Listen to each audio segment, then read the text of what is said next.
Hello folks, I Jasmine को welcome you to YouTube channel Be A Perfect. I hope you all are doing well. And आज की video होने वाली है IELTS Writing Task 2 which is an essay. And guys, without wasting any time, let's start today's video. So आज के जो topic लेने वाले हैं हम, that is many people nowadays travel abroad for their university education. Why do people do this? And will you consider doing this yourself? Give reasons for your answer and include any relevant examples from your knowledge or experience. So the main topic is कि आज के time में बहुत सारे लोग abroad study करने के लिए जाते हैं, अपनी यूनिवर्सिटी स्टडी करने के लिए जाते हैं. सो जैसे ग्रेजुएशन या फिर higher studies. So why do people do this? ऐसा लोग क्यों करते हैं, इसके रीजंस हमने डिस्कस करने हैं first. And second is would you consider doing this yourself? क्या आप ये करना चाहते हैं? अगर आपको अपॉर्चुनिटी मिली तो क्या आप अब्रॉड जाके यूनिवर्सिटी स्टडी करना चाहते हैं? एंड उसको हमें एक्सप्लेन करना है एंड उसकी हमें देनी है example. So guys, let's paraphrase it. तो इंट्रोडक्शन हमने देनी है पहले. In the present scenario, a large number of people prefer to go abroad for their university education. The reasons behind this trend of traveling abroad in order to get university education are good infrastructure and exposure to different kind of cultures and languages. तो क्या दो फायदे हैं अगर abroad जाके study करता है बंदा? एक तो ये होता है कि अपने कंट्री में उनको अच्छे इंफ्रास्ट्रक्चर नहीं मिलते हैं, जो भी उनके एजुकेशनल इंस्टीट्यूट्स हैं, एजुकेशनल ऑर्गेनाइजेशंस हैं. सेकंड, उनको एक्सपोजर मिलेगा नए कल्चर्स, नए लोगों के साथ मिलने का, नई चीज़ें सीखने का, लैंग्वेजेस सीखने का. सो ये दो मेन रीजंस हैं जिसके लिए लोग अब्रॉड मूव करते हैं. I personally believe that moving abroad for university education is a good idea because it gives the opportunity to be independent and multitasking. अब मेरा क्या ओपिनियन है कि yes, I will opt for this. अगर मुझे मौका मिलता है, द रीज़न बिहाइंड इज कि इससे इंडिपेंडेंट होते हैं स्टूडेंट्स एंड मल्टीटास्किंग होते हैं. Let us discuss these reasons behind opting university education abroad in detail, following by my opinion in coming paragraphs. तो ये मैंने दे दी थी इसे स्टेटमेंट, इससे हो गया मेरा intro complete. Now moving toward BP first body paragraph. So connector हमने लगा देना है to begin with, comma. The first and foremost reason behind the movement of people to abroad for university education is that the infrastructure of universities is better as compared to the universities in their native countries. So वही जो हमने दो ideas लिए हैं उन्हीं को explain करना है. तो एक चीज़ का हमने ध्यान रखना है, जब भी हमने ऐसे लिखना है, इसमें कोई भी जो हमने थीसिस स्टेटमेंट दे दिया या अपनी इंट्रो में हमने दे दिए हैं आइडियाज़, उससे बाहर नहीं हमने जाना है. एक ही आइडिया देना, उसी को अच्छे से एक्सप्लेन करिए, उसी की एग्जाम्पल दीजिए. ऐसा मत करिए कि 4-5 आइडियाज़ दे दीजिए उसको सपोर्ट करने के लिए एंड सोचिए कि मैंने बहुत सारे आइडियाज़ दे दिए, आप एक्सप्लेन एक को भी अच्छे से करो ना. तो अगर आपने कुछ दे दिया है आइडिया, उसको एक्सप्लेन करना है, किसी भी चीज़ को ओपन नहीं रखना है. तो दैट इज़ द की. अगर आप 7+ बैंड टारगेट है आपका बैंड स्कोर आइल्स में, स्पेशली इन राइटिंग टास्क में, तो इसीलिए लोगों का नहीं आता है क्योंकि 6.5 पर सब स्टक कर जाते हैं. 7 या 7 से हायर क्यों नहीं आता है? तो रीज़न बिहाइंड इज काफ़ी सारे आइडियाज़ दे देते हैं एंड खुश हो जाते हैं कि आपने बहुत अच्छा से लिखा है, बट उनको एक्सप्लेन नहीं करते हैं. तो इट इज़ बेटर कि आप एक ही आइडिया दो एक बीपी में, उसी को एक्सप्लेन करो, उसकी एग्जाम्पल दो. सो अगर डेफिनेटली आप इस तरीके से करते हैं अपना ऐसे, तो 7 बैंड तो आपका आ ही जाएगा. सिमिलरली टास्क 1 को भी आपने अच्छे से लिखना है, नो डाउट. उसमें भी जो आइडिया आपको दिया गया है, 3 की पॉइंट्स दिए जाते हैं, तो आपको जो गिवन है उसको अपने एक्सप्लेन अच्छे से करना. दैट इज़ मतलब इसके बारे में ही जो है 7 बैंड स्ट्रेटेजी, इसके बाहर कुछ नहीं है. अब हमने उस आइडिया को एक्सप्लेन कर देना है. An individual will always prefer to get education from those universities which are having good infrastructure including library, hostel, parking facility, laboratories and latest technology so that one can learn in better way. अब देखिए, nowadays education is not about कि आपने college जाना है, पढ़ाई करनी है और वापस आना है, क्योंकि अभी कंपटीशन इतना हाई हो गया है. स्टूडेंट्स को पढ़ने के लिए एडिशनल चीज़ों की रिक्वायरमेंट रहती है. एंड अभी ऐसा भी नहीं है कि आपने सिर्फ अपने रीजनल एरिया में अगर यूनिवर्सिटी कॉलेज है तो पढ़ाई करनी है और दूर है तो आप नहीं करोगे, ऐसा भी नहीं है. तो लोग मूव करते हैं पढ़ने के लिए. तो अगर स्टूडेंट कोई मूव कर रहा है, उसको वहाँ पर हॉस्टल चाहिए, अच्छा उसको लाइब्रेरी चाहिए क्योंकि सेल्फ स्टडी के लिए या फिर कॉलेज के बाद स्टडी के लिए उसको कोई प्लेस चाहिए या कंटेंट चाहिए जो लाइब्रेरी में से इजीली मिल सकता है. फिर पार्किंग फैसिलिटी की हमने बात करी, क्योंकि अगर वहाँ पर कोई रह रहा है स्टूडेंट या फिर वो डेली अप डाउन कर रहा है तो उसको पार्क भी करना है अपना व्हीकल.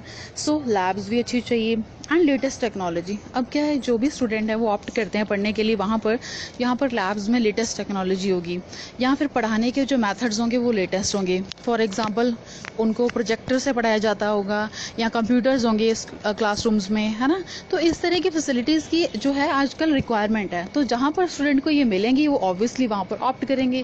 तो अब्रॉड मूव करने का this is the main reason कि स्टूडेंट्स को एक फ़ीस तो वो इक्वली पे करते हैं, तो उनको एक मौका मिल जाता है अच्छे इंफ्रास्ट्रक्चर की हेल्प लेके, अच्छे जो फैसिलिटीज़ लेके पढ़ाई करने का। सो टू क्लैरिफाई, अब हमने देनी है इसकी example. To exemplify, a survey conducted by UAM in 2015 on top 5 universities of US revealed that because of better infrastructure, these universities were the center of attraction for foreign students, and 90% of the students studying in these universities were from foreign countries. अब हमने अपने idea को support करने के लिए दे दी है example कि एक सर्वे कंडक्ट हुआ है, यूनाइटेड नेशन ने कंडक्ट किया है, यूएस के 5 यूनिवर्सिटीज़ के ऊपर किया है कंडक्ट। अब देखिए इसमें मैंने ये बना दिया है कंपाउंड कॉम्प्लेक्स सेंटेंस, तो मैंने इस अपॉर्चुनिटी को गवाया नहीं, एग्जाम्पल भी लिख दी और एग्जाम्पल की फॉर्म में मैंने कंपाउंड कॉम्प्लेक्स सेंटेंस भी लिख दिया। कैसे? तो a survey conducted by UN in the 2015 on top 5 universities of US revealed that लगा दी मैंने सबऑर्डिनेटिंग कंजंक्शन, एंड उसके बाद मैंने because of better infrastructure these universities were the center of attraction for foreign students, and अब and लगा दिया। पहले मैंने बना दिया कॉम्प्लेक्स सेंटेंस, अब उसके बाद एंड लगा के मैंने आगे का सेंटेंस कंप्लीट कर दिया, तो इससे compound complex sentence CCS। So moving to second BP. Second body paragraph में हमने देना है सेकेंड आइडिया जो हमने इनिशियली डिस्कस किया था, that is in addition, the second major reason behind the trend of traveling abroad for university education is that it provides an opportunity to know other cultures and foreign languages. To clarify, when students move to foreign countries for study, it is obvious they get chance to interact with local people as well as other students from other countries, and it enhances their knowledge about the other cultures and languages. So second reason जो हमने दिया था उसको हमने explain कर दिया है कि अब कैसे उनकी नॉलेज बढ़ेगी, अदर लैंग्वेज कैसे सीखेंगे। तो हमने कोई भी आइडिया देना है, इसको एक लिख के छोड़ नहीं देना सेंटेंस, उसको एक्सप्लेन करना है कि कैसे आपका मीनिंग क्या है। तो हमने एक्सप्लेन किया कि इसका मीनिंग ये है कि जब वो कोई भी अब्रॉड मूव करता है तो वहाँ के लोकल लोगों के साथ भी उसका इंट्रैक्शन होता है, या फिर अगर वो इंटरनेशनल यूनिवर्सिटी है तो वहाँ पर अदर कंट्रीज़ के स्टूडेंट्स भी होंगे। तो इस तरह से इंट्रैक्शन करने से उनकी नॉलेज बढ़ती है अदर कल्चर्स के बारे में, एंड वो अदर लैंग्वेजेस सीखते हैं। सो अपने आइडिया को सपोर्ट करने के लिए हमने देनी है example. To illustrate, a research conducted by University of British Columbia in 2012 on 500 international students studying in the universities of Canada revealed that 95% of students are multilingual as well as having vast knowledge about various cultures of the world because they opt for university education abroad. अब मैंने जो idea है उसको support करने के लिए मैंने example भी दे दी। तो इस तरह से आपने जो भी आइडिया देना है उसको सपोर्ट करने के लिए एग्जाम्पल भी देनी है, एंड एग्जाम्पल्स के बारे में ऑलरेडी मैं डिस्कस कर चुकी है कि एक एग्जाम्पल में कौन सी चीज़ें होनी चाहिए ताकि आपके एग्जाम्पल रियलिस्टिक लगे या फिर वो कंप्लीट लगे। So now moving to third BP, that is my opinion. In my opinion, I assert that moving abroad for university education is a good choice as it make people more independent and multitasking. So मेरा idea क्या था ये भी मैंने intro में ही clear कर दिया था कि अगर कोई अब्रॉड स्टडी करता है तो वो मल्टीटास्किंग हो जाते हैं एंड इंडिपेंडेंट हो जाते हैं। कैसे? To elaborate, it is obvious for the students studying in foreign universities to live far from their family members, which provides them an opportunity to survive independently, and it helps them to learn many skills like cooking, cleaning and time management. अब मैंने explain कर दिया कि independent कैसे होते हैं या multitasking कैसे होते हैं।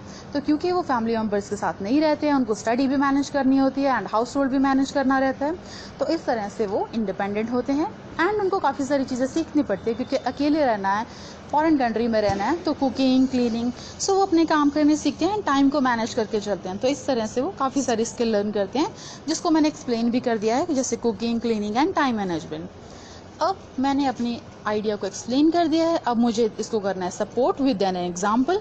सो to cite an example, an article written by Mr. Benjamin Bradley, chief editor of the Washington Post, issue stated that people who studied in foreign universities were more independent and multitasking as compared to the students who studied in the local universities. So guys, इससे मैंने कर दिया support, दे दिया मैंने newspaper article का example. So moving toward conclusion. To encapsulate, it can be concluded that there are various reasons behind traveling abroad for university education, as this choice offers best opportunities to individuals. I will definitely make plan to move abroad for university education in order to become more confident and independent person. So इस तरह से मैंने कर दिया closing. तो हमने एक चीज़ का ध्यान रखना है कि कोई भी न्यू आइडिया नहीं इंट्रोड्यूस करना है, ना ही अब जब हमने इंट्रो में दे दिया है उसी को एक्सप्लेन करना है बॉडी पैराग्राफ्स में, एंड जो बॉडी पैराग्राफ्स में डिस्कस हुआ है वही एक्सप्लेन करना है हमने कंक्लूजन में. So no new idea. तो इस बात का आपने ध्यान रखना है, क्योंकि बहुत सारे स्टूडेंट्स ये गलती करते हैं, पहले वो पूरा ऐसे लिख लेते हैं, फिर वो उनके माइंड में आइडियाज़ चल रहे होते हैं, एंड फिर वो कंक्लूजन लिखते लिखते एक नया आइडिया बीच में लगा देते हैं. उसको एक्सप्लेन किया नहीं होता है, तो इस तरह से वो अपने बैंड्स लूज कर देते हैं, बजाय इसके कि उस आइडिया के ज़्यादा पॉइंट्स मिले उनको. सो guys that's all for today's video. Thanks for watching this video. अगर आप चैनल पर पहली बार आए और आपने चैनल अभी तक सब्सक्राइब नहीं किया है, डू सब्सक्राइब. वीडियो पसंद आई हो please hit the like button. Stay tune. And आपको कोई लगता है टॉपिक या कोई ऐसे जिसके ऊपर आप चाहते हो कि मैं शेयर करूं video, please let me know. आप इसको कमेंट सेक्शन में डाल सकते हैं. So guys that's all for today's video and see you soon.